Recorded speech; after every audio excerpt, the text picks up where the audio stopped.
Salve corredores! Está começando para você que assiste pela web mais um quadro Testamos do programa Fôlego, mais uma chance que você tem de conhecer o seu próximo tênis de corrida. Então hoje eu vou fazer o Testamos do Adidas Ultra Boost. Este é o Ultra Boost lançado em 2015, mas aí a Adidas lançou o Ultra Boost 2.0, aí a Adidas lançou o Ultra Boost 3.0, aí a Adidas lançou o Ultra Boost sem cadarço, e aí a Adidas lançou o Ultra Boost All Terrain, cara. E todos esses Ultra Boosts aqui estão aqui em casa. Por que eu tenho todos eles? Porque eu adoro este tênis. Faz deste tênis aqui um meio sneaker, meio tênis de corrida. Muito bem, hoje eu te apresento o Ultra Boost 19, o que seria o Ultra Boost versão número 5. A Adidas deu o nome de Ultra Boost 19. Eu estou falando do Ultra Boost na sua versão 20, mas eu não vou te mostrar o tênis só assim. Foi assim que ele me foi apresentado, cara. Veio nessa maleta aqui cósmica, que é o Ultra Boost 21. Um tênis que traz 6% a mais de entressola de TPU expandido e você vai entender se ele vai ser bom para você ou não a partir de agora. Porque isso aqui é o Ultra Boost, tá? Ultra Boost Lite, que seria o Ultra Boost 23. Salve corredores! Está começando para vocês que assistem pela web mais um quadro Testamos do programa Fôlego, mais uma chance que você tem de conhecer o seu próximo tênis de corrida. Rapaz, como o tempo passa, velho. Como o tempo passa. Ai, bicho. 13 anos de programa Fôlego e 10 anos do primeiro review que eu fiz do Ultra Boost. O Ultra Boost, quando a Adidas lançou oficialmente, foi num evento em Nova York em 2015. Eu tava lá, fui convidado pela marca. A gente desceu embaixo da Bolsa de Valores em Nova York e no cofre da Bolsa de Valores, num momento X, os caras abriram a porta do cofre e tava lá o Ultra Boost. Quando ele chegou no mercado, ele impactou demais. Por quê? Ele tinha um material de entressola novo, que a Adidas vendia esse material para você, falando que era o material mais responsivo que existia até então. Era um TPU expandido, coisa que nunca a gente tinha visto antes. E na ocasião do lançamento, e em muitas outras ocasiões, né, em expos de maratonas, eles colocavam um pad de TPU expandido, do Boost, e faziam o teste da bolinha. Foi a primeira vez que alguém fez o teste da bolinha para medir a reatividade de uma espuma de entressola de tênis de corrida. Era tão reativo que a Adidas chamou esse material de energia infinita. Boost, a energia infinita. Com o passar do tempo, além de ser reativo, também se percebeu que o Boost era basicamente indestrutível.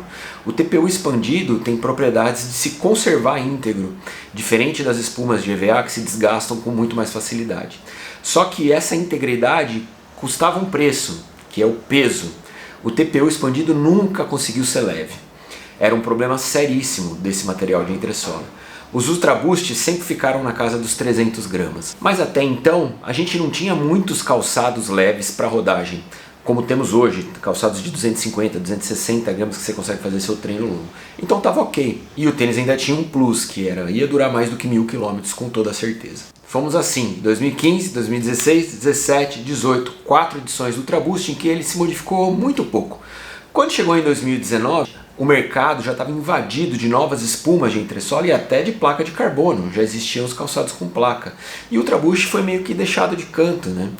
E aí o que a Adidas fez? A Adidas resolveu conectar esse tênis com o público dos sneakers. E porque era um tênis bonito, desejado, e o público do sneaker gostava do tênis. Então eles começaram a tirar as propriedades de um tênis de corrida e dar para esse tênis propriedades de casual. O tênis então ganhou mais peso ainda, o material Boost ficou largão, ficou enorme, chegou a 350 gramas. A partir de 2019, ela deixa de usar a numeração do Ultra Boost, então teve o Ultra Boost 1, 2, 3 e 4, o que seria o Ultra Boost 5 se transforma em Ultra Boost 19, que foi lançado em 2019. E aí já tinha conexão com os sneakerheads e menos com a corrida. Aí o que acontece? 19, 20, 21, 22. Quando chega em 23, a Adidas cria um novo material de entressola, que é o Ultra Boost Lite. E apesar do tênis ainda ser um tênis pesado, ele diminui demais o peso final do calçado. O Ultra Boost 23 não foi um sucesso de vendas, mas ele abriu o caminho para o retorno do Ultra Boost ao espectro dos corredores. Este é o Ultra Boost número 5, o que foi parado lá em 2019, 1, 2, 3, 4, virou 19, ele voltou agora como Ultra Boost 5 em 2024. Aqui é 100% de plataforma Boost Lite e o tênis chega num peso, no número 42, de 295 gramas. E uma excelente opção, principalmente porque a Adidas tem dificuldade em criar um calçado para as rodagens. Ela tem tênis de todas as naturezas, para todas as ocasiões, mas para a rodagem é muito difícil. E o Ultra Boost 5 pode ser esse tênis. Bom, eu sou Gustavo Maia, você está assistindo ao programa Fôlego. Se você não é inscrito no canal, por favor inscreva-se, tá aqui. E ative as notificações, porque não adianta nada só se inscrever. Se você não ativar as notificações, você não fica sabendo que eu botei um vídeo novo para você. Roda a vinheta e vamos comemorar 10 anos de Ultra Boost aqui no programa Fôlego. Vai!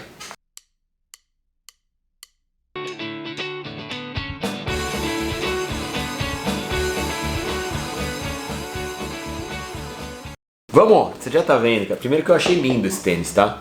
Combinação de cor, tem muitas cores, acho que deve ter umas 15 opções de cores no site. Esse é o Ultra Boost número 5. E aí, cara, ele é a volta do Ultra Boost às suas origens, né? Porque o primeiro Ultra Boost também trabalhava com knit, um knit bem elástico em cima do toe box, menos elasticidade aqui na biqueira e em formato sock fit, que é exatamente o que era o Ultra Boost número 1, tá? Todo esse formato sock fit, ele tem que ter uma estrutura para deixar o seu pé no lugar. E aí a Adidas lá em 2015 criou o Cage, que é essa estrutura de TPU que fica aqui na lateral do tênis, que dá integridade. A diferença desse tênis pro 2015, pro número 1, é que o Cage ficou muito mais discreto. Agora ele é só essa peça aqui, ó, que fica na base dos ilhoses, que se conecta com as três listras da Adidas também em TPU, na parte de dentro e na parte de fora. O Cage do primeiro Ultra Boost ele era muito mais robusto. Muita gente reclamava que o Ultra Boost apertava o peito do pé, porque o tênis em formato sock fit, se o knit é muito compressor, aperta realmente em cima do peito do pé. A Adidas encontrou aqui uma trama de knit que não aperta o peito do pé, tá? Mesmo o formato sock fit, com mais elasticidade aqui em cima do peito do pé, o tênis calça perfeitamente, o ajuste é impecável e não aperta demais. Esse formato de cabedal nem precisaria ter amarração, porque a amarração é complementar. Sem a amarração, o tênis já ficaria no lugar. Mas aqui a gente tem uma amarração com 1, 2, 3 e 4 furos, não tem furo extra, é formato sock fit. Esse tênis é uma releitura perfeita do que era o tênis de 2015. O clipe de contraforte é basicamente a mesma coisa, essa peça de TPU externa que deixa o seu Aquiles trabalhar na parte de trás aqui e volta na lateral externa do tênis. É muito parecido com o primeiro Ultra Boost, que foi o melhor Ultra Boost de todos.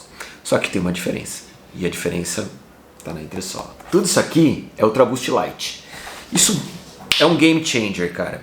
Porque quando aconteceu lá em 2023, que eles trouxeram o Boost Light, né, jogaram o Boost Light, o tênis ainda era muito parrudo. Agora o tênis tem uma configuração de tênis de rodagem normal, 295 gramas, um tênis que tem a base mais larga do que era o Ultra Boost número 1, mas que é um tênis, cara, super factível para ser um tênis com várias utilidades de treino, vários tipos de treinamento. Agora, o material de entressola, o Boost, ele sempre foi reativo, ele sempre te deu retorno de energia, só que ele era muito pesado. Com o Boost Light agora, ele segue sendo reativo e mais aerado e, por consequência, mais leve também. Lembrando a você que, cara, o peso desse tênis está inteirinho na entressola, tá? Ele pesa 295 gramas porque a Adidas não conseguiu ainda fazer o Boost ser mais leve do que isso. Porque aqui em cima o cabedal é muito leve. Eu chutaria 30 gramas do tênis aqui no cabedal. O peso está na entressola. Mas ainda assim ele é bem mais leve do que eram quando se utilizava o material Boost, TPU expandido original, e não o Boost Light. A sensação de corrida com esse tênis, e aí eu vou mostrar imagens, eu fiz treinos, e fiz inclusive treino de tiro com esse tênis. Porque eu queria entender da reatividade. Uma das coisas mais legais do Boost é que eu sempre gostei do material porque ele era reativo. E ele vibrava, ele vibra em todas as direções. E é muito louco isso, principalmente para você fazer treinos engajados. Então, apesar do peso, 295 gramas, eu usei esse tênis em treino de tiro e adorei, velho. Adorei. Foi muito reativo. Ele perde em amortecimento para o EVA, mas ele ganha em resposta de energia. Muito legal. Vamos ao solado. O solado do Ultra Boost 1 era a maior reclamação do tênis. Por quê? Era a primeira vez que a Adidas trazia a Continental, né? E o solado do Boost, ele era assim, ó, liso, tá? Então era uma placa de borracha injetada sem ranhuras, né? Então muita gente achava que o tênis escorregava quando o piso estava molhado. Então a Adidas Ultra Boost 5 agora traz um pad cheio de elementos de tração na parte da frente e outro pad cheio de elementos de tração na parte de trás, tá? Uma coisa muito legal de analisar nesse tênis é que ele mantém a abertura e o ponto onde um dia tinha aqui um controle de torção. Hoje não tem mais. Os calçados modernos não precisam de controle de torção, porque eles são mais parrudos, eles têm mais material na entressola. Então, mas a Adidas, como se fosse uma memória afetiva do primeiro Ultra Boost, mantém a abertura aqui do controle de torção, para que a gente lembre de como era esse tênis lá em 2015. Cara, pra mim tá sendo muito nostálgico usar esse tênis. Eu vou falar pra você que eu tive muita resistência. No último ano eu nem fiz o review do Ultra Boost, porque pra mim ele não era mais um tênis de corrida. Então ver o Ultra Boost voltar a ser um tênis de corrida é muito legal. Porque eu vi de perto o lançamento desse tênis e como ele invadiu o mercado. Todo mundo queria ter um Ultra Boost, cara. Todo mundo.